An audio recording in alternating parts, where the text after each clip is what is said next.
On this video, I'll be performing oil debris inspection on the engine number 1 and 2. First, you turn on the battery. RO unit okay.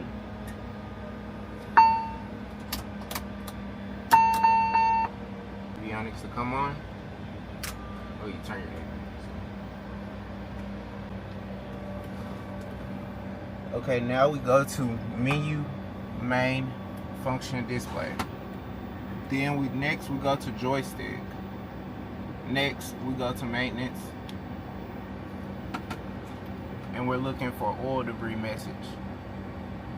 No message for oil debris has popped up, so you can just go ahead and sign it off. It's good.